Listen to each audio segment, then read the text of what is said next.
Our series, A More Perfect Union, aims to show that what unites us as Americans is far greater than what divides us. On a difficult news day here in Washington, we bring you some good news from our nation's capital. One man's dream led him to quit his government contractor job and grow some real roots in the community. Chip Reid is just a few rooftops away from us with that story. Hi, Chip. Well, good morning. As you can see, I am right in the heart of Washington, D.C., the U.S. Capitol behind me, and the building I'm standing on houses a major law firm. It's the last place you'd expect to find a flourishing garden full of flowers, herbs, and vegetables. It's all part of Rooftop Roots, an organization that provides jobs and food to the people who need them the most. Hidden away on the roof of this fire station and affordable housing complex is a small garden with big dreams. It's a big sense of accomplishment. Thomas Schneider built this garden outside Washington, D.C. back in 2013, an idea that came to him on a friend's roof deck. We're looking down at this office building, and there's probably 10,000 square feet of just empty roof space.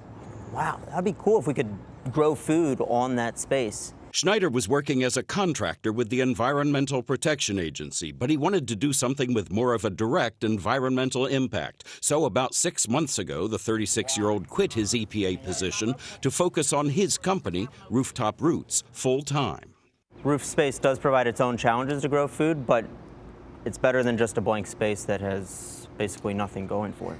Rooftop Roots has now installed commercial and residential gardens throughout the D.C. area, using the profits made from those gardens to create community gardens in low-income areas at no cost.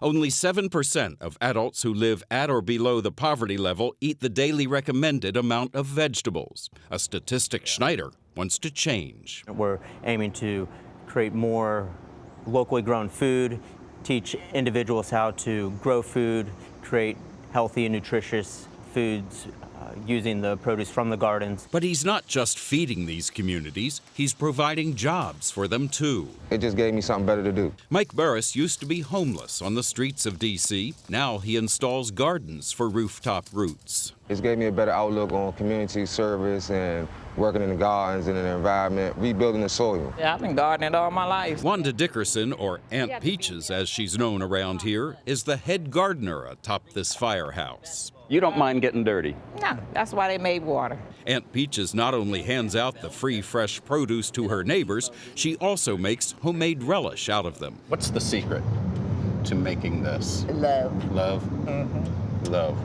The idea of community gardens to improve quality of life has taken off in other urban areas, like this community garden in Providence, Rhode Island, this rooftop garden on top of affordable housing in New York City, and this one in Los Angeles. Schneider now has 7 community gardens across the D.C. region. What is the single best thing about all of this? Bringing people together, by far. If we can really provide over the long term, help break that cycle of poverty, that'll be a dream come true for me. For Peaches, the single best thing is the taste of fresh food. You can tell the difference between this and one that you buy at the grocery Feel store. it. Taste it. Oh, yes. Mm-hmm. Delicious, isn't it? Absolutely delicious. Makes me hungry. The vegetables that are grown in this garden are used in the law firm's cafeteria, and Rooftop Roots has plans, big plans, to have gardens like this on rooftops all over the Washington, D.C. area. And by the way, John, as you said, I'm only a few blocks away from you. Why don't you guys come over after the show? I'll make breakfast. Promises, Chip, promises. yeah, we'd love that. I'm glad you got to meet Aunt Peaches Dickerson. No relation, she's but great. she's got good stuff there. I mean, on a day that is so tense, where there's so much on the line, we really needed a story about people coming together, Aunt Peaches and the people like that. That's right, and Chip always brings it.